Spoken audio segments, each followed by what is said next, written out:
কি খেলা দেখাইলো আফগানিস্তান। ক্রিকেট কিভাবে খেলতে হয় ইংল্যান্ডকে কান্নার জোয়ারে ভাসিয়ে বাংলাদেশকে তা দেখিয়ে দিল। ইব্রাহিমের ইতিহাস গড়া সেঞ্চুরিতে আফগানিস্তানের রেকর্ড গড়া জয়।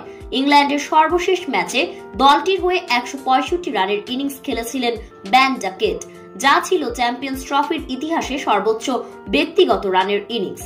সেই রেকর্ড স্থায়ী হলো মাত্র 3 দিন। ডাকেটকে সাক্ষী রেখেই এই ম্যাচে 177 রানের ইনিংস খেললেন ইব্রাহিম জাদরান। তাতে নিজেদের ওয়ানডে ইতিহাসে ইংল্যান্ডের বিপক্ষে সর্বোচ্চ রানের সংগ্রহ পেয়েছিল আফগানিস্তান। একই সঙ্গে চ্যাম্পিয়ন্স ট্রফিতেও এটি তাদের দলীয় সংগ্রহের রেকর্ড। জবাবে খেলতে নেমে 49 ওভার 5 বলে 317 রান করে অল আউট হয়ে যায় ইংল্যান্ড। আফগানিস্তান যে সব জায়গায় ঘুরে দাঁড়াতে পারে সেটা আরো একবার প্রমাণ করে দিলেন ক্রিকেট ইতিহাসে। বিরাট কোহলি স্টাইলে ব্যাট চালিয়ে রীতিমতো ইংল্যান্ড বোলারদের শাসন করেছিলেন আফগান এই ব্যাটার, কারণ তার ব্যাটিং স্টাইলটা বিরাট কোহলির মতোই। বিরাট কোহলির জার্সি নাম্বারের সাথেও মিল আছে এই ব্যাটারের। তেমনি ম্যাচ শেষে নিজের বডি মার্সেলটাও দেখিয়ে দিলেন আফগান এই ব্যাটার। সেই সাথে বাংলাদেশকেও বুঝিয়ে দিলেন কিভাবে ক্রিকেট খেলতে হয়।